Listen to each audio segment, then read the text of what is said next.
여러분 안녕하십니까. 인사 올리겠습니다. 2020년 시니어 산촌학교 영상 강좌 슬기로운 산촌생활 온라인으로 처음 인사드립니다.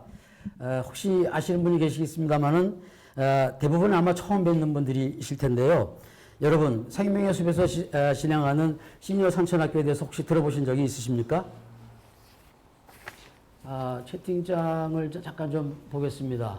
여러분들이 말씀을 주시고 계신데, 시니어 산촌학교는 2016년 1기를 시작으로 해서 올해 5년째 진행되고 있는 귀산촌 인문 교육과정입니다. 저는 이 과정을 기획하고 운영하고 있는 김석권이라고 합니다. 반갑습니다. 이번에 처음으로 온라인 강좌를 준비하면서 많은 고민과 어려움이 있었습니다. 그렇지만 오히려 온라인으로 준비하다 보니까 많은 분들께 귀산촌에 대해서 제대로 고민하게 하고 우리의 생각을 함께 나눌 수 있는 그런 시간을 가질 수 있게 되지 않았나, 이런 점에 대해서는 의미 있게 생각을 하고 있습니다. 그래서 그런지 우리의 마음이 통해서일까요? 많은 분들이 지금 접속해 주고 계신데요. 감사하게 생각하고 있습니다. 시니어 산촌학교가 어떤 교육과정으로 알고 계십니까? 채팅장에도 지금 많은 분들이 좀 답을 주시고 계신데요. 예, 맞습니다. 귀농, 귀촌, 귀산촌 교육입니다. 하지만 저희 시니어 산촌학교는 다른 귀농, 귀촌, 귀산촌 학교와는 조금 교육 내용이 다르게 진행되고 있습니다. 말씀을 드리는 것보다는 잠시 소개 영상을 통해서 확인해 보시는 게 어떨지 모르겠습니다. 영상을 잠시 보시겠습니다. 당신이 생각하는 귀산촌은 무엇인가요? 도시의 삶을 끝내는 것? 도시로부터 도망치는 것? 우리가 생각하는 귀산촌은 조금 다릅니다. 도시의 불빛이 산촌의 별빛으로 이어지는 것. 도시의 편리함이 산촌의 편안함으로 이어지는 것. 도시에서의 경험을 산촌에서도 이어가도록 산촌의 삶, 숲과 새로운 시작을 함께합니다. 산촌에 살아가기 위한 방법을 나누고 숲과 사람, 사람과 사람이 이어져 함께 사는 산촌을 만드는 시니어 산촌학교. 시니어 산촌학교를 통해 산촌에서 행복을 디자인하세요.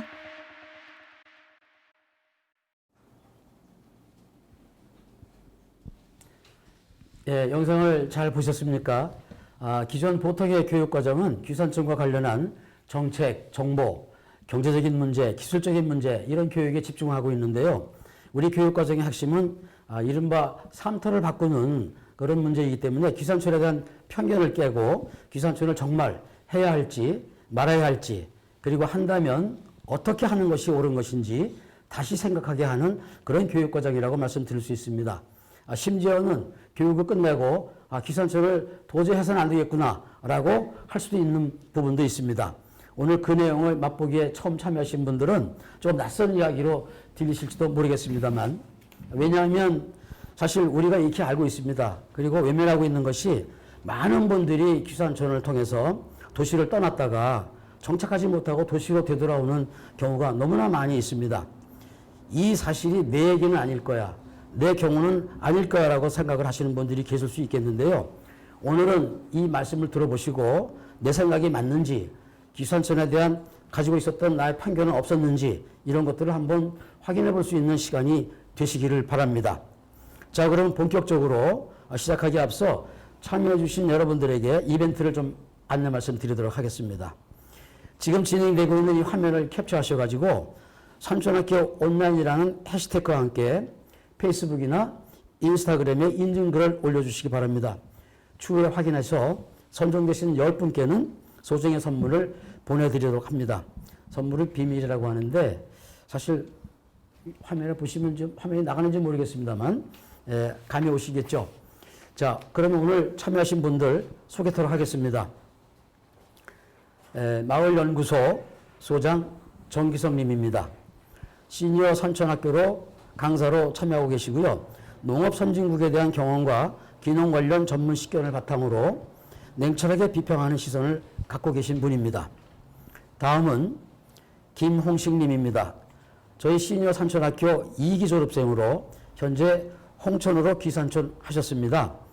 아내분도 산촌학교 4기를 졸업하셨다고 하시는데 저희 산촌학교 모토인 반농 반액수를 직접 실천하시면서 과거에 쌓아온 경험과 전문성을 버리지 않고 산촌에서도 잘 살려서 생활하고 계시다고 합니다.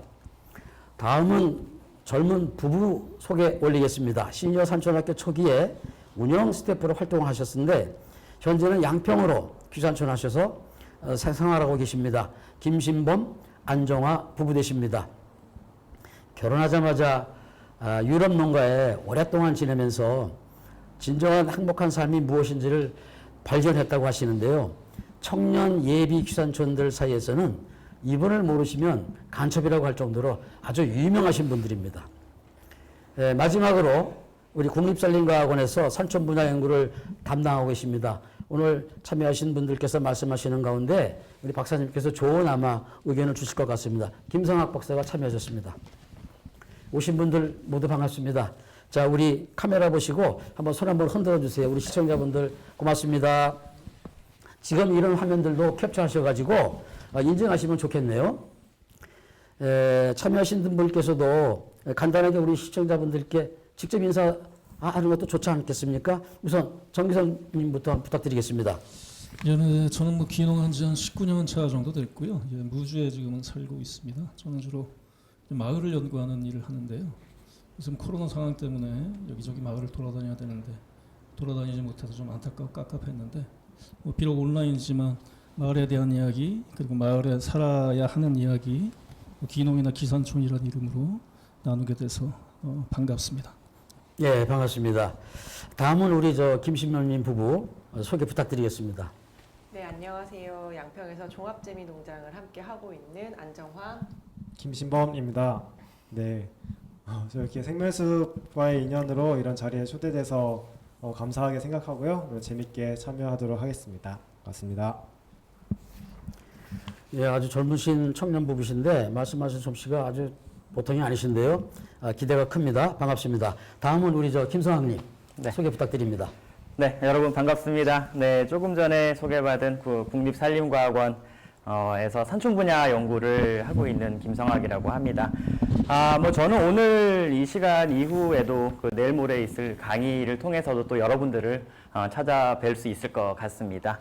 뭐 저는 오늘 옵저버로 참여하면서 여러분들 대화에 좀 더 이렇게 도움이 될 만한 그런 내용들로 참여하도록 하겠습니다.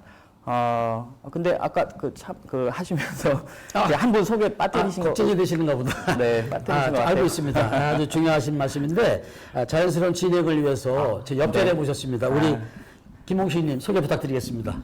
안녕하세요. 잠시 당황했습니다. 예, 역시 박사님은 당황하십니다. 예, 저는 산촌학교 2기를 졸업했고요. 지금 현재 4년이 벌써 지났네요.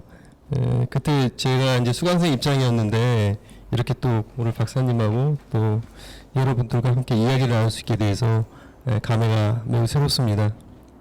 홍천에 기촌한 지는 2년 차가 됐어요. 그리고 현재 홍천에서 지역분들과 협동조합을 결성을 해서 운영을 하고 있습니다. 반갑습니다.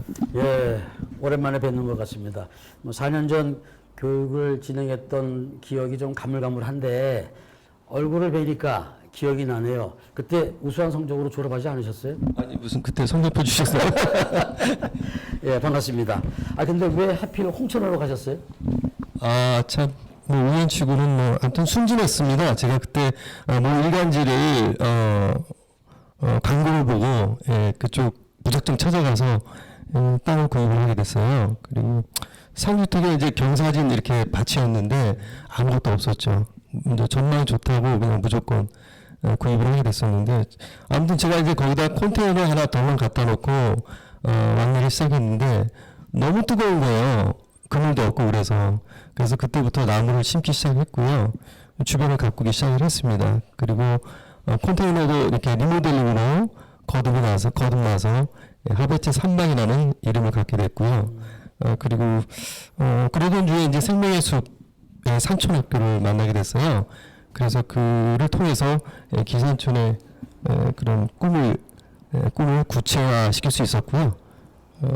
그런 것을 통해서 실현을 하게 됐고 현재 지금 홍천에서 잘 살고 있습니다. 아, 그렇군요. 그러면 이미 귀산촌 하시기 전에 이 왕래를 하시면서 지역 주민들하고 관계를 미리 다져놓으신 거 아닌가 싶은데 제가 이 말씀을 드리는 이유는 뭐냐면 귀산촌 하시는 분들이 대부분이 다 이 원 지역의 주민들과의 관계에 굉장히 고민을 많이 하고 계시거든요. 그런 부분에 대해서는 어떻게 생각하십니까? 네, 사실 이제 귀산촌을 준비할 때 여러 가지 생각을 하게 될 텐데요. 그 중에 이제 내가 어느 곳에 살 것인가, 그리고 어떤 집을 짓고 살 것인가, 그리고 어떤 사람들과 어울려서 보낼 것인가를 생각을 하게 될 것 같아요.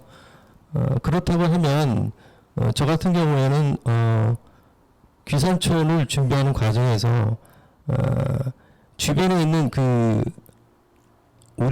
내 주변에 있는 그 자연들, 그리고 그 자연을 공유하고 있는 그 많은 사람들과 어떻게 함께 의미 있게 보낼 것인가를 깊이 고민하게 된 경우입니다.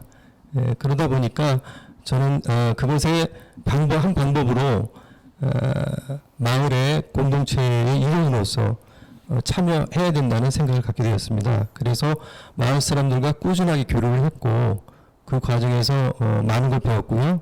그 다음에 그들과 함께 동화될 수 있는 그런 많은 기회를 얻었습니다. 예. 그러면 그 귀산촌 하실 때 이미 직접적으로 아주 적극적으로 매우 적극적으로 그 참여하신 것 같은데 그렇게 하게 된 무슨 계기가 있었나요? 일단 제가 마을에 들어가게 된 계기는 그곳에 홍천 지역에 그 귀농 귀촌 학교가 있었어요. 거기서 한 분을 만나 뵙게 됐는데 그분이 이제 저희 귀농 귀촌 학교에 관심을 갖고 강의로 오셨다가 저와 이제 우연치 않게 만나게 되었는데 그분이 우리 마을에 들어오라고 네네 적극적으로 공유를 하셨어요. 그래서 저는 굉장히 깜짝 놀랐어요. 제가 뭐 생각지도 않던 전혀 낯선 곳일 수도 있었는데 어쨌거나 뭐 같은 지역이지만 되게 호의적으로 제게 관심을 보이고 해서 아내와 함께 고민을 하다가 그쪽 마을로 들어가게 됐고요. 지금은 굉장히 만족하고 있습니다. 처음부터 가실 때부터 온 가족이 다 가신 거네요, 그러니까. 네. 예, 그렇군요. 사실 여기 참여하신 모든 분들이 다 다양한 형태로 귀산촌을 하시고 계신데 특히 이제 원주민들과의 관계에 대해서는 아마 이분이 전문가가 아닐까 싶습니다. 우리 정기석 소장님 지금 김홍식님께서 말씀하신 내용 들으시고 어떻게 좀 주신 말씀 없으십니까? 네, 처음에 얘기하는 그 말씀을 듣고 조금 아슬아슬했습니다. 듣기에. 아, 그래요? 신문 광고를 보고 그러니까. 들어가셨다는 예. 주택 부동산이니까 굉장히 괜찮은 예, 것 같아요. 맞아요. 저는 제가 저도 뭐 마을을 여러 번 이제 옮겨 다녔습니다만 저는 뭐 일을 따라서 다닌 경우죠. 그러니까 마을에 들어가야 되는 이유가 있어야 되거든요. 그러니까 보통 보면 땅을 보고 들어간다든지 심지어는 풍광이 좋아서 들어간다든지 뭐 이런 식으로 들어가는 경우들이 있는데 물론 어려운 부분이긴 하지만 그 마을에 어떤 사람들이 살고 있는지를 먼저 좀 파악할 필요가 있는 거죠. 왜냐하면 그 사람들하고 같이 살아가야 되잖아요. TV에 뭐 나는 자연이라는 프로그램이 있지만 그렇게 살아가지 않을 바에는 어차피 마을 사람들하고 같이 일을 하면서 그 속에서 자기가 무슨 역할을 할 것인지가 정해져야 마을에 들어가야 되는 이유가 만들어지는 거거든요. 그래서 마을에서 나는 무슨 일을 하면서 살 것인지 마을 사람들과 더불어서 그게 저는 가장 중요한 원인 같습니다. 아니 그런데 저희가 이제 좀 궁금하게 생각할 수 있는 게 저희들이 귀농이나 귀촌이나 또는 귀산촌 할 때 꼭 그분들이 마을 사람들과 어울리도록 해야 되는 그런 꼭 적극성을 꼭 보여야 될 반드시 그래야만 되나요? 그런 생각도 한번 해볼 수 있지 않을까요? 제가 아까 뭐 자연인 얘기도 말씀드렸는데요. 그렇게 살 수도 있고요. 근데 결국에 혼자 살아가기는 아마 쉽지 않을 것 같습니다. 특히 농촌에서 귀농이나 귀산촌을 한다 그러면 농업에 이제 종사하는 걸 전제로 하는데요. 그걸 전업으로 하든 겸업으로 하든 농사는 혼자 지을 수 있는 게 아니거든요. 그렇죠. 네. 그리고 그 마을에서 짓고 있는 농사에 섞여 들어가는 농업 공동체 구성원일 수밖에 없기 때문에 그래서 결국 그 마을 사람들하고 같이 일을 하고 같이 살아가야 되는 사람들이기 때문에 그 사람들이 어떤 사람들인지 그리고 내가 그 안에 들어가서 그 마을 사람들한테 어떤 기여를 할 수 있을 것인지 뭐 이걸 먼저 생각을 신중하게 한 다음에 그 마을 속으로 들어가는 게 저는 맞겠다는 생각이 들어요. 네, 역시 그 연결고리를 찾는다라는 의미에서는 굉장히 중요한 말씀을 주셨습니다. 지금 이 원주민과의 관계에 대해서 지금 말씀을 나누고 있는데 혹시 네. 우리 저 국내에서 연구된 결과가 있습니까?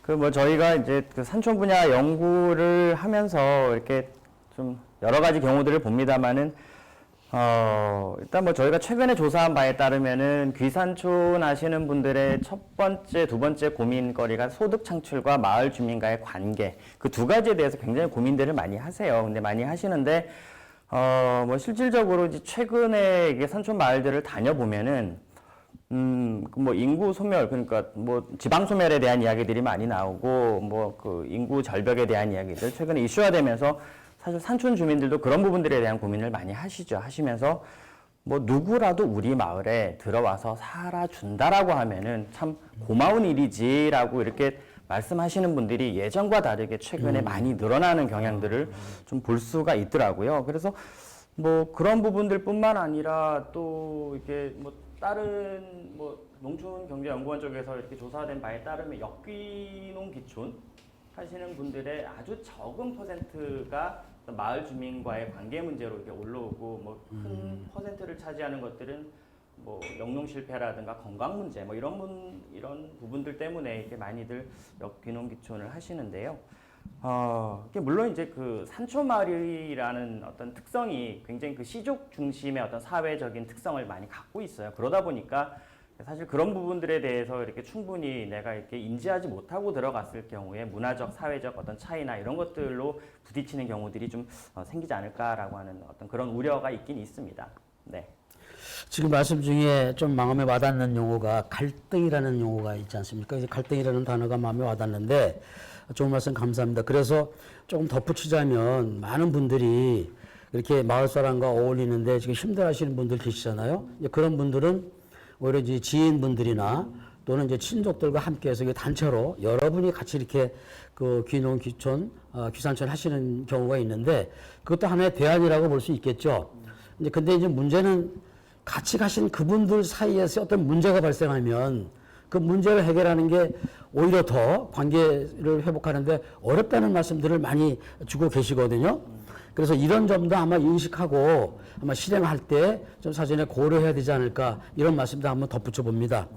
자, 그런데 여기서 이제 걱정되는 게 하나 있어요. 뭐냐면 우리 김신범님 부부는 젊으신 부부잖아요. 이제 양평으로 물론 관계가 있어서 교육도 받고 해서 가셨다고는 하지만 처음에 그 귀농, 귀촌과 관련해서 귀산촌 하셨을 때 처음에 가셨을 때 어떻게 좀 힘든 일은 없었습니까? 한번 좀 구체적으로 좀 말씀 한번 주시기 바랍니다. 네, 저희도 귀농학교 이제 교육을 들으면서 그런 마을 이웃 주민과의 갈등이나 이런 이야기를 많이 들었어요. 그래서 저희도 걱정도 많이 되고 했지만 그래도 그 들었던 이야기로 마음의 준비를 하고 갔었고요. 그래도 갔는데 저희가 사는 곳이 외지인 분들이 여러 차례 이제 살았던 곳이어서 그런지 그 마을 분들도 이게 외지인에 대해서 좀 익숙한 상황이었어요. 그래서 다행히 이제 교육에서 들었던 그런 약간 충격적인 경험들을 다행히 겪지는 못했고요. 그래서 지금 그래도 이제 적정한 거리를 유지하면서 인사드리고 잘 지내고 있는 상황인데 그래도 처음 만나는 분들 그리고 새로운 생활 환경에서 아무래도 좀 동공지진을 일으키는 좀 경험들이 몇 가지 있기도 했었어요. 네, 처음에 분명히 택배가 왔는데 차 소리가 들렸는데 집 앞에 박스가 안 놓여 있어서 분명히 택배가 온 것 같았는데 라고 생각했는데 상자가 집 안에 들어가 있는 거예요. 그래서 아니 택배 아저씨가 집 안에다가 택배를 놓고 간단 말이야. 그래서 처음에 너무 당황을 했던 기억이 있고요.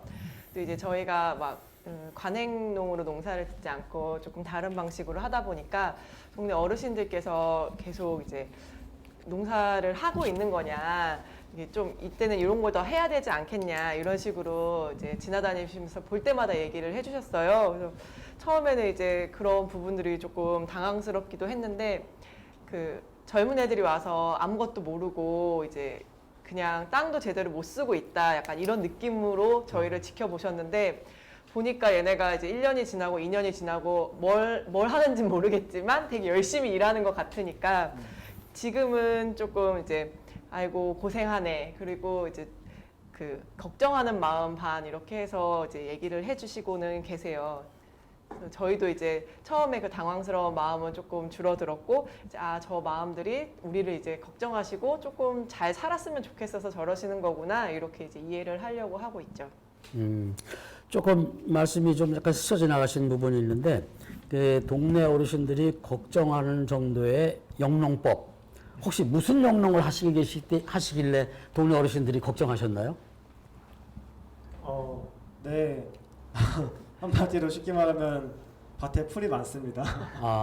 네, 그래서 되도록이면 농약 쓰지 않고. 네, 네. 농약이나 어떤 뭐 화학 비료 또 뭐 비닐이라든지 그런 것들을 좀 줄여가면서 해보려고 해서 네, 밭에 네, 풀이 많아서 이제 대부분 이제 손작업으로 해서 그게 빠르게 진행되지 않아서 막 항상 풀이 있고 그런 부분들이 아마 눈에 거슬렸던 것 같아요. 동네 분들에게는. 두 분의 이야기는 아마 하루 종일 나누어도 할 수 있을 정도로만 넘쳐날 것 같은데, 좀 더 시간을 우리가 알차게 시청자분들과 공유하기 위해서 진짜 궁금한 거 먼저 한번 제가 여쭤보겠습니다. 소득과 지출에 대한 말씀을 좀 어려운 얘기지만 좀 여쭤봐야 되겠는데, 예, 처음 이 산촌에 살면서 소득 부분이 있고 지출 부분이 있잖아요. 특히 이제 많이 버는 것도 중요하지만 줄이는 것도 되게 중요하잖아요. 그런 관점에서 한번 힘들었던 이야기, 고민했던 이야기, 그런 얘기를 한번 충분히 좀 말씀을 좀 주시기 바랍니다. 네, 맞아요. 그 아까 들었던 그 교육에서 이익과의 갈등뿐만 아니라 이런 소득 부분에서도 많이 들었는데, 이제 가장 하는 말이 이제 농사로 돈 벌 수 없다, 뭐 지역에는 일자리가 없다, 뭐 이런 얘기들을 많이 듣고 많이 걱정을 했어요. 그래서 어떻게 해야 할까 해서 저희는 그래도 두 사람이니까 뭐 한 사람은 뭐 농사를 짓고 또 한 사람은 다른 소득을 낼 수 있는 직장을 다니면서 좀 여러 가지 구성을 해보자 해서 지금은 뭐 저희가 짓는 아주 적지만 농사 소득과 이제 직장 소득, 그리고 또 충분히 여기 청년 농업인 지원하는 그런 지원금까지 해서 여러 가지로 좀 구성을 해서 지금 생활을 잘 하고 있고요. 지출 부분에 대해서 이제 줄어드는 소득에 대해서 지출도 줄여야 할 텐데 어떻게 해야 할까 했는데, 저희가 마침 성격상 사실 평소에 지출도 많지 않았기도 했고 환경단체랑 이제 사회적 기업에 다니면서 어떤 소비에 대한 부분도 좀 고민이 많았어요. 그래서 어떤 적정한 소비에 대한 고민을 하면서 그런 공부하는 과정에서 지출도 조금 도시 생활하면서도 지출을 좀 줄이거나 적게 하려고 노력했던 부분이 있어서 여기로 농촌 귀산촌 했을 때 소득에 대비해서 지출이 줄어드는 부분에 대해서 어느 정도는 좀 준비가 됐었던 것 같아요. 그래서 크게 어려움 없이 좀 시작으로 생활을 할 수 있었던 것 같아요. 네, 사실 뭐 저희가 많이 벌지 않았었다 이런 부분들도 있는 것 같고요. 그리고 이제 산촌에 오게 되면 확실히 이제 소비가 줄어드는 부분들도 있어요. 저희가 뭐 지역에 저희 뭐 친구들이 많이 살고 막 이런 것도 아니기 때문에 밖에 나가서 카페를 간다던가 아니면 누구랑 뭐 식당에서 만난다거나 이런 일들이 많이 줄고, 그렇기 때문에 그렇게 사용되는 비용들이 많이 줄어드는 부분들은 있어요. 근데 또 예상치 못했던 것은 저희가 이제 도시에 살 때는 차가 필요가 없었거든요. 여긴 대중교통이나 이런 시스템이 너무 잘 되어 있으니까. 그런데 이제 지역에 내려가려고 하다 보니까 다들 이제 차가 꼭 있어야 된다라고 얘기를 하시고, 그래서 저희도 이제 차를 한 대 장만을 했어요. 그러니까 예상치 못했던 그런 비용들이 되게 많이 발생을 하더라고요. 그래서 뭐 이제 농사를 지어서 식재료 같은 것도 줄어들고 약간 사회적인 그 교류 비용 같은 것도 줄어들고 이런 부분들이 있지만, 또 뭐 유류비라던가 차량 관리비 같은 것들이 또 늘어나기도 하고요. 또 그 도시에서는 이제 난방비 같은 것도 도시가스가 되어 있으니까 엄청 많이 나오거나 이런 건 아닌데, 그 저희가 이제 단독 주택이고 그리고 그런 난방 같은 걸 저희가 단독으로 하게 되니까 확실히 이제 도시에서 살 때보다는 더 그런 비용들이 많이 나오게 되더라고요. 네. 우리 도시 생활을 오래 하시고 귀산촌 하신 김홍식님은 지금 우리 젊은 부부가 말씀하셨는데 소득과 지출에 대해서 어떤 생각을 갖고 계십니까? 네, 저 같은 경우도 이제 단독주택에 살고 있거든요. 아까 난방비 말씀하셨잖아요. 저도 그 햇빛이 굉장히 잘 드는 집이에요. 그래서 겨울에 햇빛이 들어오는 시간이 굉장히 일주일이 굉장히 길어요. 그래서 의외로 도시에 사는 그 난방비를 비교했을 때 크게 차이 없었고요. 그래서 굉장히 집의 향도 되게 중요한 것 같아요. 의도적으로 줄이는 것들은 이제 제가 이제 어차피 시골에 왔으니까 생태적인 생활을 해야 되니까 제가 이제 그 사용 빈도가 낮은 그런 생필품들은 줄이고 있고요. 그다음에 가전이나 의복들도 그렇게 도시처럼 많이 필요치 않아서 많이 줄였습니다, 살림을. 그리고 웬만한 거는 또 만들어 쓰고 있습니다. 그 시골에는 굉장히 그게 중요하더라고요. 도구를 가지고 웬만해서 자기가 자급자족해서 만들어 쓰는 것들이 많아서 저도 그렇게 하고 있고요. 그다음에 자연이 줄어드는 것도 있더라고요. 부식비 같은 경우는 계절적인 그 야채들이 시골에 많잖아요. 그럼 이웃들이 많이 나눠요. 그런 경우로 인해서 줄어든 경우가 있고요. 그다음에 그 지역 행사라든가 문화생활 같은 경우도 도시보다 많이 줄은 것 같아요. 문화 비용이 이제 그런 경우는 뭐냐면 이제 지역 문화 공연이 있다든가 또는 뭐 지역 행사라든가 그다음에 각종 문화 프로그램들이 지역에도 많아요. 근데 도시와는 다르게 거의 무료예요. 그래서 그런 경우 문화 생활비가 좀 많이 줄었다고 생각이 들고요. 뭐 아무튼 저는 의도적으로 생각하니까 그런 부분들이 많이 준 것 같습니다. 생활비도 도시에 비해서 제가 지금 생각하는데 절반 정도는 줄은 것 같습니다. 예. 아까 우리 저 김상님 말씀하셨는데 만족도도 많이 올라갔어요? 글쎄요, 저는 그 만족도라는 부분이 비교했을 때 말씀이신가요? 네. 근데 스스로.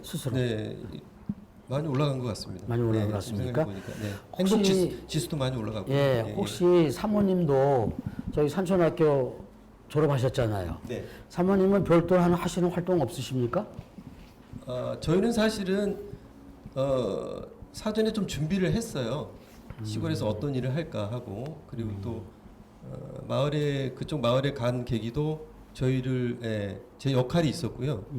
그다음에 제 아내는 서울에 도시에 살 때부터 산촌에 가서 할 일을 미리 준비해 왔습니다. 그래서 미리 준비하셨군요. 네, 그래서 직업을 갖게 됐습니다. 지역에서. 네. 알겠습니다. 자, 그런 관점에서 보게 되면 이 소득과 지출이라는 부분은 굉장히 중요한 것 같아요. 혹시 이 부분과 관련해서 우리 연구된 거나 조사된 내용이 있으면 말씀 좀 부탁드리겠습니다. 네, 뭐 여기서 이제 제가 좀 이야기를 드리고 싶은데요. 귀산촌인 연평균 소득이 과연 얼마 정도가 될까요? 뭐 저희가 이제 최근에 조사한 결과가 있어가지고서 이제 그 결과에 기반해가지고 여쭤보는데요. 여기서 뭐 잠깐 뭐 힌트를 드리자면은 귀산촌 직전에 보통 이제 귀산촌 하신 분들이 연평균 소득이 한 6천만 원 정도 수준이었다고 합니다. 그러면은 과연 귀산촌 하신 분들의 연평균 그 가구 소득으로 생각을 하시면 됩니다. 가구 소득으로 봤을 때 얼마 정도의 평균 소득이 나올까요? 여기서 퀴즈 나갑니다.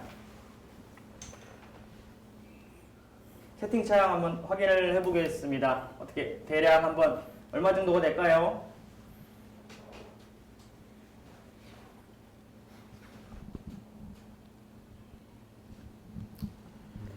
안 올라오고 있어요? 네, 1억은 너무 많고요. 이제 올라오고 네, 4천으로 4천, 1억, 4천, 4천, 네. 4천, 4천, 네, 그죠. 1억. 4천, 네, 뭐 4천. 다양하게 나오시는데요. 4천이 안 내려가네. 네. 1200. 그죠? 그렇죠. 네. 그러면 요쯤에서 네. 그럼 좀 전에 지나갔어요. 벤킴님이시죠? 이제 저희가 그 산림조합을 통해 가지고 한 370여 분의 평균 소득을 조사를 해본 바가 있는데요. 귀산촌 이후에 3,200만 원 정도의 가구 평균 소득이 나오더라고요. 지금 아까 그 정답 정확하게 맞추신 뱅큐님께, 뱅킴님인가요? 뱅킴님께 상품 드리도록 하겠습니다. 축하드립니다. 네, 축하드립니다. 네, 근데 네. 이제 사실 도시생활과 비교를 해보면은 굉장히 소득이 한 절반 정도 수준으로 줄어드는 상황인 거죠. 근데 뭐 앞에서도 말씀하셨습니다만은 이제 뭐 지출 부분들이 줄어들다 보니까 이제 그 부분들에 대해서 크게 이게 내가 돈을 못 벌어서 못 살겠다라고 하시는 분들은 별로 없으셨던 것 같아요. 이제 그에 반해가지고서 이제 저희가 생활 만족도에 대한 부분들도 조사를 해봤었는데 뭐 경제적인 부분, 사회적, 문화적인 여러 가지 이제 종합적인 그 생활 만족도에 대한 영역을 조사를 했을 때 생각보다 그러니까 도시 생활보다는 한 20% 수준에 대한 점수가 규산촌 이후의 점수가 더 올라가는 어떤 그런 결과들을 볼 수가 있었거든요. 그러니까 앞에서도 이제 뭐 김신범 부부님께서 말씀을 하셨습니다만은 뭐 유럽의 농가 생활을 통해서 뭐 배운 어떤 그런 뭐 행복한 삶에 대한 어떤 기준 이런 것들이 어떻게 보면은 산촌 생활을 하면서 이렇게 느끼는 것들에 참 중요한 부분이 아닐까. 뭐 그런 측면에서는 참 아까 말씀하신 부분들이 좀 마음에 와닿는 내용이기도 했습니다. 예, 그렇죠. 예, 그렇습니다. 이게 김신범님 부부는 결혼 직후에 상당히 오랜 기간을 그 유럽에서 농가에서 지낸 경험이 있다고 하시는데 그 이야기를 조금 소개해 주시겠습니까? 네. 저희가 이제 2015년에 둘이 다 일을 그만두고 유럽으로 좀 길게 여행을 갔었어요. 네. 서울에서 이제 도시 텃밭 같은 걸 하면서 농사를 짓는 삶에 대해서 이제 꿈을 조금 꾸게 되면서 그냥 내려가기보다는 조금 다양한 다른 삶의 모습들을 보고 저희가 이제 그 결정을 하고 싶다라는 생각이 들어가지고 여행을 가게 됐었고요. 유럽에서는 이제 농사를 짓는 공동체와 작은 농가들을 돌아다니면서 이제 그런 유럽 농가의 다양한 삶의 모습들을 지켜봤었습니다. 그 와중에 이제 제가 만난 사람들을 보면서 느꼈던 거는 자신이 원하는 삶에 대해서 되게 오랜 시간 동안 고민을 하고 어떤 모습을 원하는지를 답을 찾은 다음에 자기의 삶에 그걸 하나씩 적용을 해서 그 삶의 모습으로 만들어가고 있다라는 것이었어요. 그래서 자연스럽게 저희도 이제 그런 다양하게 살아가는 다른 사람들의 모습을 보면서 이런 부분들은 우리도 이렇게 살았으면 좋겠다. 뭐 이런 부분들은 약간 우리랑 맞지 않는 것 같아. 막 이런 시간들을 겪으면서 우리가 원하는 삶에 대해서 또 고민을 하게 되었고 이제 같이 계속 그런 얘기를 나누면서 어떤 모습으로 만들어가자 이런 결론을 갖게 되었어요. 근데 실제적으로 이제 뭐 저희가 가지고 있는 현실적인 조건에 따라서 저희가 얘기했던 모든 거를 실현하지는 못했지만 저희의 이제 현실에 맞춰서 용기를 내서 이제 이사를 하고 농사를 짓는 삶을 도전을 해볼 수 있게 되었습니다. 근데 정말 그 어떤 사회적인 시선이나 뭐 이제 어떤 명예 이런 것들보다는 내가 원하는 게 무엇이고 그거를 쟁취하고 그렇게 살아가기 위해서 무엇이 필요하고 무엇을 포기해야 되는지 그런 것들에 대해서 되게 오랫동안 고민을 하고 결단을 내리는 그런 모습들을 저희한테는 되게 좀 인상 깊었고 저희의 약간 상상력을 자극하는 저희 다른 삶을 고민하게 되는 그런 등을 떠밀어주는 그런 힘이 되기도 했던 것 같습니다. 혹시 신범님 특별하게도 하실 말씀 없으세요? 유럽 생활에서 느낀 점. 힘들으셨나 봐? 아니에요. 거기서 굉장히 돌아가면 어떤 생활을 꾸려야 할까, 어떤 삶을 만들어갈지 굉장히 여러 가지로 꿈꿔볼 수 있어서 되게 좀 설레고 행복한 시간이었었어요. 그래서 맨날 우리가 돌아오면 어디로 가야 할까? 농사를 어떤 식으로 지어야 할까? 이분들의 모습을 좀 차용해봐야겠다. 계속 그런 이야기들로 계속 여행 중에 시간을 채웠던 것 같아요. 예, 뭐 얘기 듣기만 해도 아주 흥미진진한데요. 자세한 이야기는 부부가 직접 글을 쓰셨다고 하시는데 책을 내셨다고 제가 들었거든요. 예, 우리가 농부로 살 수 있을까? 네. 이렇게 제목을 지신 것 같은데 이 제목 누가 지으셨어요? 제목은 이제 저희의 고민과 이제 출판사가 만나서 만들어진 제목인데요. 이제 농부라는 그 이름이 가지는 무게가 너무 커가지고 사실은 저희는 이제 농부라고 말을 붙이고 싶지가 않았었어요.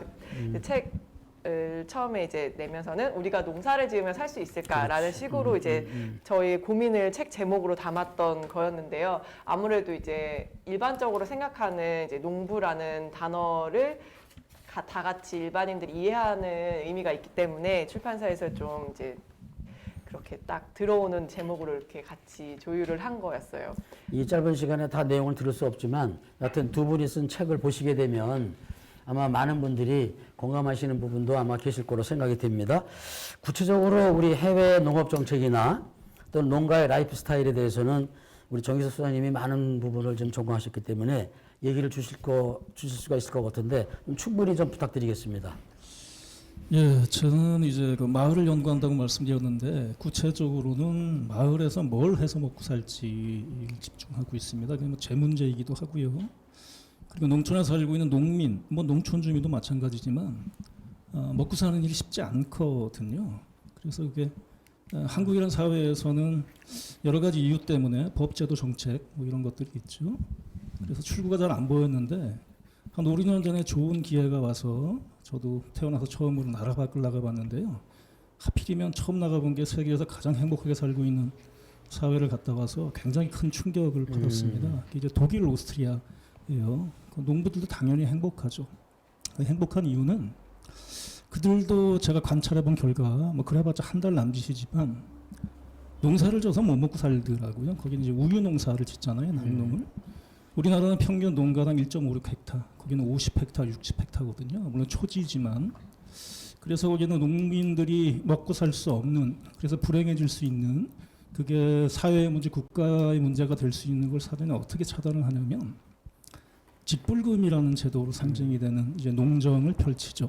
그게 이제 독일, 오스트리아뿐만이 아니라 거기는 EU잖아요. 그래서 공동농업 정책이라는 걸 피거든요. 27개 나라가. 커먼 어그리컬처럴 폴리시 뭐 이렇게 하는데 그 직불금이 EU 예산의 농정 예산의 70%가 직불금 예산입니다.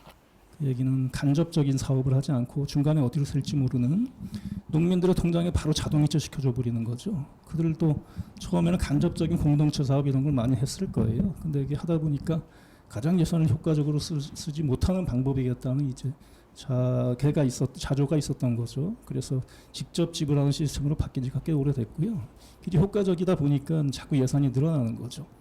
그래서 직불금이 상징하는 의미는 국민들이 농민들이 먹고 살 수 있도록 사회적인 합의를 통해서 기꺼이 세금을 농민들의 그 생활비를 보전해주는 효과가 되는 건데 기꺼이 합의를 해줬고요. 그래서 농민들은 그 사회적인 책무로 국민들이, 도시민들이, 소비자들이 안심하고 안정된 가격에 농산물, 좋은 농산물을 공급받을 수 있는 사회적인 책무, 유기농사 짓는 건 당연하고요. 그리고 생태적인 관점에서 저는 이제 사회적 농부라고 정의를 내리는데요. 그런 역할들을 충실히 하고 있는 모습을 직접 눈으로 보고 굉장히 큰 충격과 감동을 받았습니다. 네. 뭐 오랜 시간 더 말씀을 주실 수 있는데 저술하는 책들이 많죠. 예, 그래서 갔다 와서 지은 책이 이전에 도시도 살펴봤거든요. 예. 그래서 농민들은 그렇게 살고 있는데 시민들도 그렇게 행복한가?라고 했더니 역시 행복하더라고요. 그 로컬푸드 직매장 우리로 치면 이게 뭐 스위스 가면은 국민의 70%가 생협조합원이지 않습니까? 그렇죠. 미그로, 코프 그리고 라이파이전이란 우리나라 지금 농협 같은 협동조합 은행이 있는데 그 이제 경제사업부가 라이파이전 마트예요. 다 유기농이죠. 그래서 도시민들도 단지 상대적인 개념에 한 발 떨어져서 농민을 바라보는 게 아니라 제가 살고 싶은 나라는 농부의 나라거든요. 농민은 도시민의 생명을 책임지고 도시민은 농민들의 생활을 책임지고 그런 정신에 의해서 운영되는 사회 시스템을 봤고요. 그래서 그게 전 우리나라의 농정에 물론 공익직불금 제도가 일부 지금 도입이 되고 있지만 반영되면 돈 버는 농업에서 사람 사는 농촌으로 농정 패러다임이 전환되는 결정적인 계기가 만들어져야 저는 귀농 기산촌의 고민들 갈등 같은 것들이 근본적으로 풀린다는 확신을 가지고 있습니다. 예, 아주 귀한 말씀 감사합니다. 이제 참여해 주신 모든 분들이 말씀을 주셨는데 이제는 시청해 주시는 분들도 질문이 많으신 것 같아요. 채팅창을 보니까 계속 질문이 좀 올라오고 있거든요. 그래서 이 궁금한 것들이 많으실 것 같은데 저희들끼리 얘기를 계속하기보다는 이제 질문을 받아보고 답변하는 그런 시간을 좀 가져보면 어떨까 하는 생각합니다. 지금부터 많은 질문을 좀 해주시기 바랍니다. 질문을 남기실 수 있도록 잠시 쉬어가도록 하겠는데요. 우리 시니어 산촌학교는 요한 킴벌리의 우리 강산 푸르게 캠페인 기금을 통해서 생명의 숲과 국립산림과학원이 협력해서 운영하고 있습니다. 질문을 작성하시는 동안 광고 영상을 잠깐 보시도록 하겠습니다. 좋은 질문을 주시는 분들께는 즐거운 일이 생긴다고 합니다. 아마 선물을 주실 것 같아요. 예, 광고를 잠깐 보시도록 하겠습니다.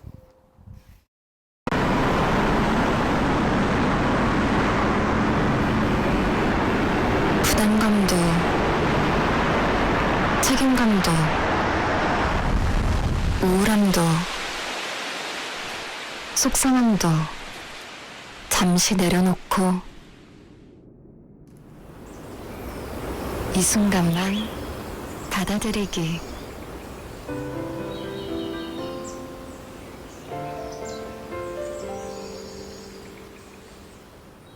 다시 1인 1숲 할 수 있도록 숲은 코로나 없는 세상을 먼저 준비합니다.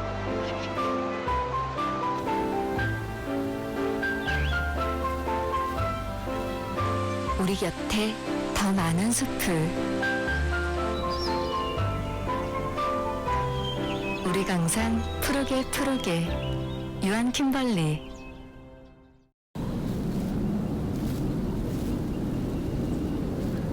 이 풍경, 이 바람, 이 색감, 이 햇살, 이 소리. 이 순간만큼은 공유 불가.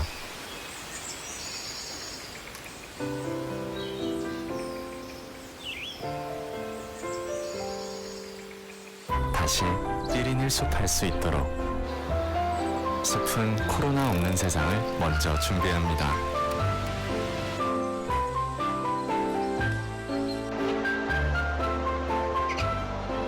우리 곁에 더 많은 숲을. 우리 강산 푸르게 푸르게. 유한 킴벌리. 자, 이게 보이냐? 이렇게 좀 확대해서 보시면 될 것 같아요. 시작할까요? 예. 자, 오랜 시간 영상을 보시고 계시기 때문에 눈이 좀 필요하시고 피곤하실 텐데 먼 것도 한번 보시고요. 눈도 한번 깜빡깜빡거리면서 긴장을 좀 풀어주시고 목도 한번 이렇게 좀 움직여 주시기 바랍니다. 예, 질문을 좀 추려 볼 텐데요. 설령 채택되지 않으신 분들도 낙심하지 마십시오. 계속 지금 영상 인증 이벤트가 진행 중이라는 점 기억하시고 계속 참여해 주시기 바라고요. 답변을 오늘 드리지 못하더라도 나중에 다시 여러분들에게 귀한 질문에 대해서는 답변을 드릴 그런 기회를 별도로 마련할 것을 약속을 드리면서 우리 질문들에 대해서 한번 말씀을 드려보겠습니다. 박준홍님, 더불어 같이 먹고 사는 방법을 알려주시면 희망이 있겠네요 라는 말씀을 주셨는데 혹시 더불어 같이 먹고 사는 방법에 대해서 알려주실 만한 답변을 주실 만한 분이 누가 계신가? 우리 정기석 소장님이 어떻게 한마디씩 하면 네, 될 것 한마디씩 좀 같은데. 해주시기 바랍니다. 예. 제가 아까 처음 도입 부분에 이제 귀농을 어느 마을로 할 것인가에 대한 가장 중요한 게 그 마을에 어떤 사람들이 살아가는지, 그러니까 무슨 생각을 하고 무슨 일을 하면서 살아가는지를 파악하는 게 전 가장 중요하다는 생각이 드는데요. 구체적으로 우리나라에 다행스럽게도 정부에서 여러 가지 지원 사업들이 있어요. 마을 공동체 사업, 뭐 농촌 지역 개발 사업이라는 이름으로. 그래서 마을마다 이제 그런 마을 공동체 사업을 벌이는 곳에는 비어 있는 부분들이 많습니다. 역할이. 그게 이제 마을에는 그 농사를 짓던 노인분들밖에 없다 보니까 그 기획, 마케팅, 관리 뭐 이런 가장 중요한 역할들을 할 사람들이 없어요. 정부에서 뭐 사무장이라고 지원해 주는데 굉장히 제한적인 역할이고요. 그래서 제가 갔던 마을 중에서 강원도 쪽의 마을에 가면 앞으로 우리 마을들은 다 그렇게 될 텐데요. 좀 있으면은 귀농이 기촌인이 원주민보다 더 많은 마을들이 속속 나오기 시작합니다. 그럼 그 사람들은 마을 원주민하고 같이 협동조합을 만들든 그냥 마을 공동체 사업을 하든 자기들의 역할을 가지고 같이 할 수 있는 일들이 분명히 있죠. 그렇죠. 그래서 그런 마을들을 찾아보시는 게 가장 중요한 저는 관건일 것 같습니다. 예, 마을 공동체라고 하는 키워드가 굉장히 중요한 걸 우리 애들에게 주시는 것 같아요. 자, 우리 양태희님, 귀농 기촌 시 최소한 어느 정도 자금을 준비할까요? 라는 질문이 계신데 우리 김상님이 좀 해주시면 어떨까 싶은데 왜냐면 소득과 지출하는 문제 관점에서 한번 말씀을 좀 주십시오. 네네.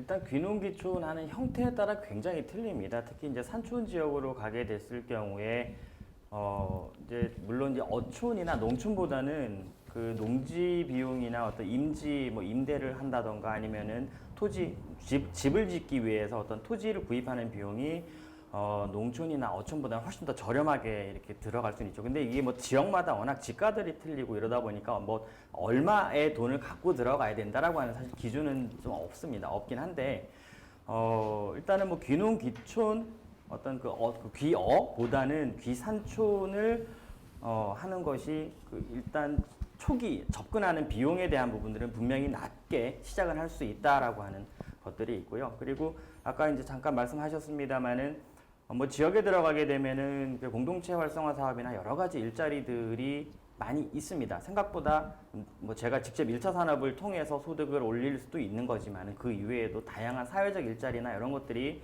지역에서는 고령화되고 이런 부분들이 많다 보니까 그나마 그래도 조금 젊으신 은퇴하고 들어가시는 어떤 그런 분들이 조금 더 이렇게 할 수 있는 일거리들도 많고 그런 측면에서는 뭐 산촌으로 이제 고민을 해보시는 것들이 훨씬 더 유리할 수 있다라고 말씀을 드릴 수가 있겠습니다. 예, 감사합니다.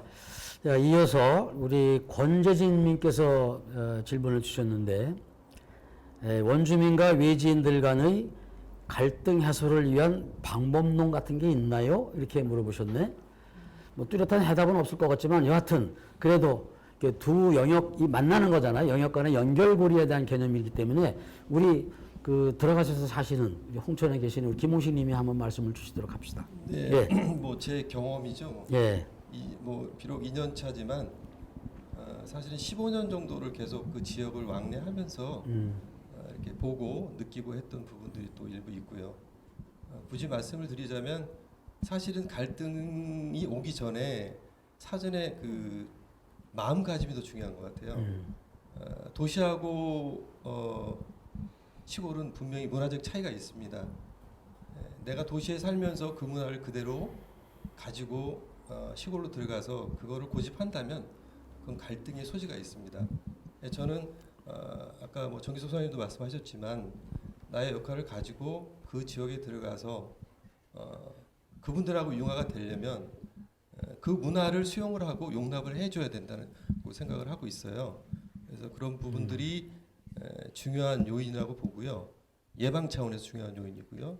그리고 들어갔을 때 사실은 그분들이 사실은 그 지역에서 오랫동안 농사를 짓고 생활을 패턴을 가지고 또 그만한 규모를 가지고 살고 계신 분들에 대한 예의 또한 지켜야 된다고 보거든요. 그 예의라는 거는 내가 생태적 삶을 위해서 시골로 들어갔는데 그 생태적 삶에 사실은 그 지역의 선배들이죠.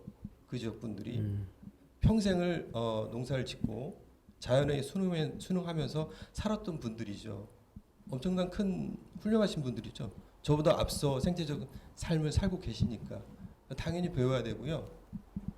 그를 통해서 또 마을에 또 적극적으로 내 역할이 있으면 도와드리고 그리고 또 공동체라는 부분이 사실 서울보다 굉장히 강합니다. 그래서 그 부분을 볼 때는 또 어디 함석밥 문화라고 이렇게 얘기해야 될까요? 네, 그런 생각이 많이 들거든요.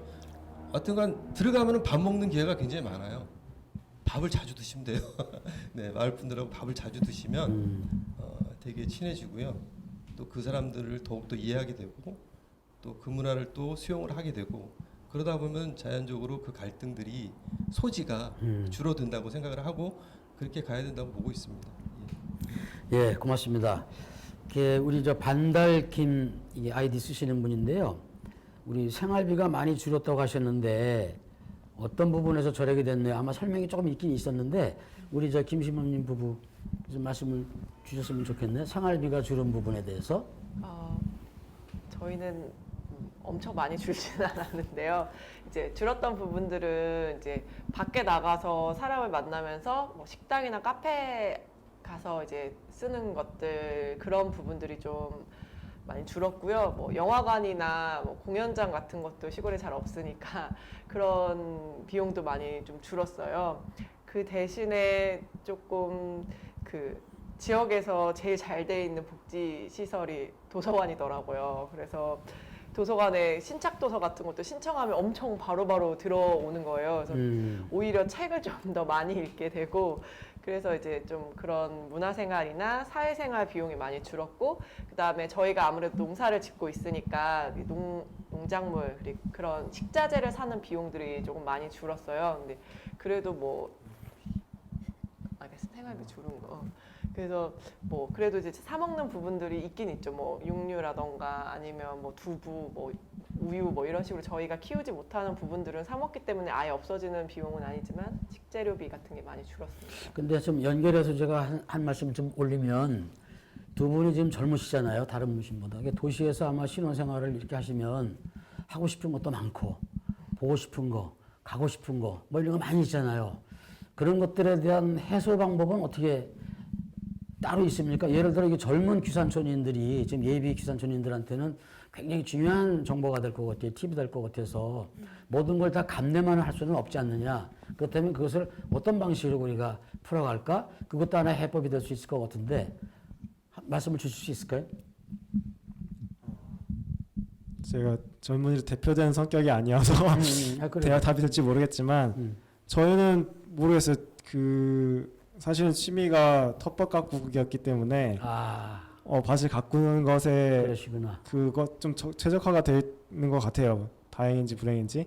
그리고 요즘에 워낙 온라인이 잘 되어 있잖아요. 그래서 저희도 뭐 영화관 시설이나 그런 것들이 안 좋지만 저희가 온라인으로 충분히 영화라든지 뭐 다양한 컨텐츠를 이용할 수 있어서 그런 것들을 해소할 수 있고요.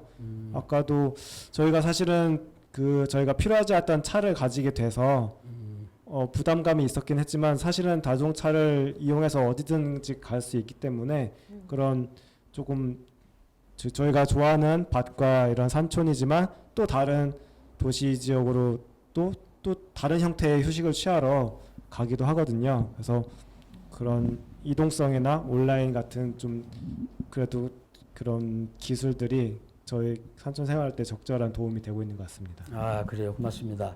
또 한 분이 H킴님이라고 하는 아이디를 쓰시는 분인데요. 제목이 왜 산촌일까요? 이렇게 여쭤봤거든요. 보통 귀농 귀촌이라고 하는데 왜 산촌일까요? 이렇게 말씀을 주셨는데, 이 질문에 대해서는 제가 잠깐만 좀 말씀을 드리고 넘어가도록 하겠습니다. 사실 이제 귀농 귀촌은 우리 법적인 용어잖아요. 사실 엄밀하게 따지면. 그래서 귀농을 하시면 여러분들 가계 소득의 대부분을 농사를 져서 하셔야 돼요. 그러니까 농사를 짓는 게 아니라 농업을 하셔야 돼요.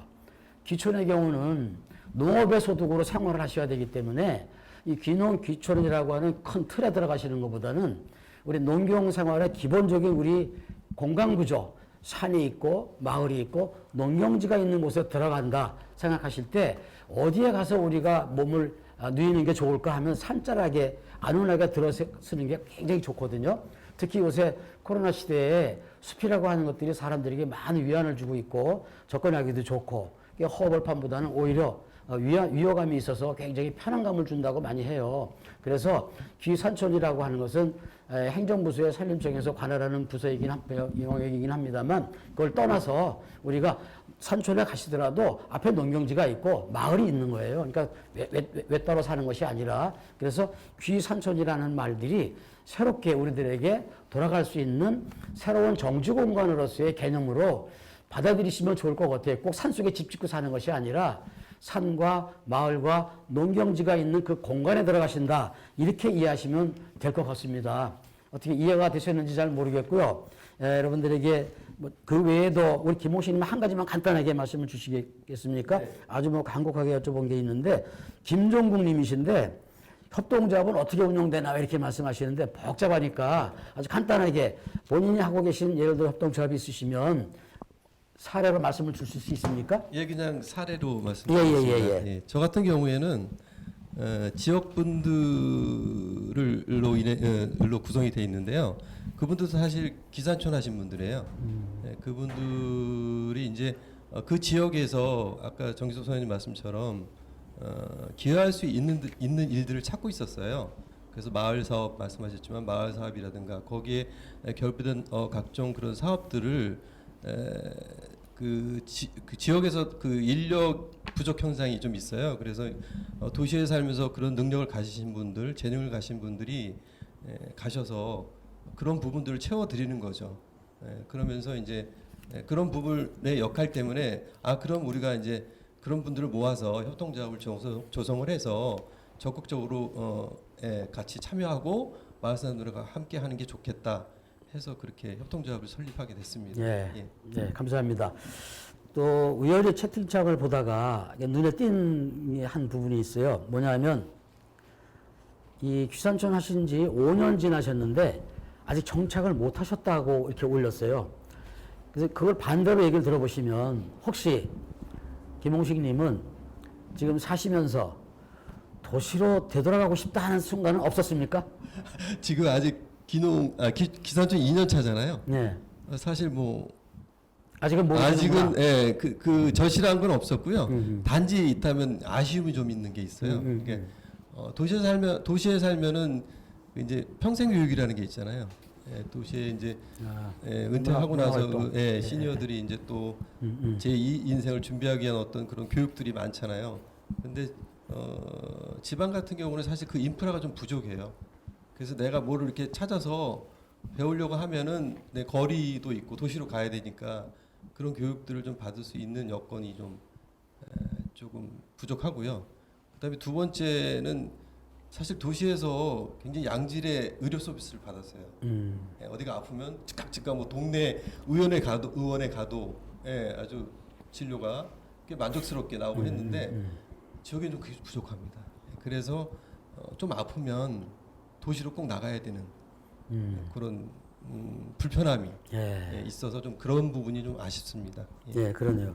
자, 이제 마지막으로 한 가지 하나만 더 질문을 좀 드리겠는데 요건 정기석 선생님이 좀 말씀을 주셔야 될 것 같은데 짧게 좀 대답해 주시기 바랍니다.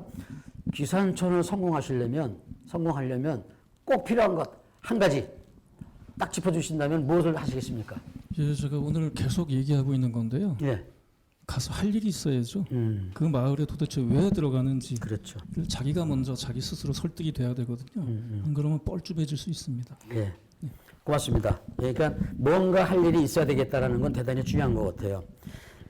뭐 어느덧 약속된 시간이 다 된 것 같습니다. 충분할 이야기를 나누기에는 영상 강좌로 시도하는 것이 조금 불편한 점이 없지 않아 있었습니다만 하여튼 짧은 시간이긴 합니다만 나름대로 보람이 있지 않나 이렇게 생각을 하고요. 시니어 산촌학교 온라인 슬기로운 산촌생활 오픈 강의를 우선 이렇게 마치도록 하고요. 내일과 모레 저희가 준비한 강의가 있어요. 저녁 7시 같은 시간 내에 송출할 미니 강의가 있습니다. 그래서 두 번의 강의가 있습니다. 내일 모레. 요 강의를 통해서 오늘 말씀하신 내용들이 아마 일부가 포함될 걸로 보여지는데 유익한 정보를 얻으시기 바랍니다. 특히 오늘 영상은 아까도 채팅창에도 많이 올라왔는데 생명의 숲과 유한 킴벌리 유튜브 채널을 통해서 다시 보기를 하실 수가 있습니다. 걱정하지 마시고 다시 보시면 될 것 같고요. 다시 말씀드립니다만 오늘 질문에 일일이 다 답변을 못 드린 점 대단히 송구하게 생각합니다만 기록한 질문 내용과 또 내일 모레 저희가 할 미니 강의에 들어오는 댓글을 정리해서 11월 초에 다시 한번 여러분들을 찾아가는 그런 시간을 좀 마련하도록 하겠습니다. 모처럼 올바른 귀산촌을 하기 위해서 모처럼 꾸준한 관심을 갖고 참여해 주시기 바랍니다.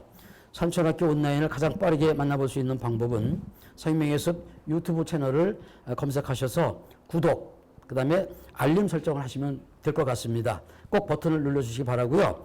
잠깐의 번거로움이실지 모르겠습니다만 그것이 우리들이 귀촌하고 귀산촌하는 새로운 삶을 윤택하게 하는데 도움이 될 거라는 점을 꼭 기억해 주시기 바랍니다. 이것으로 2020년 시니어 산촌학교 슬기로운 산촌생활 영상 강좌를 마치도록 하겠습니다. 저는 내일 저녁 7시 다시 영상으로 뵙도록 하겠습니다. 감사합니다.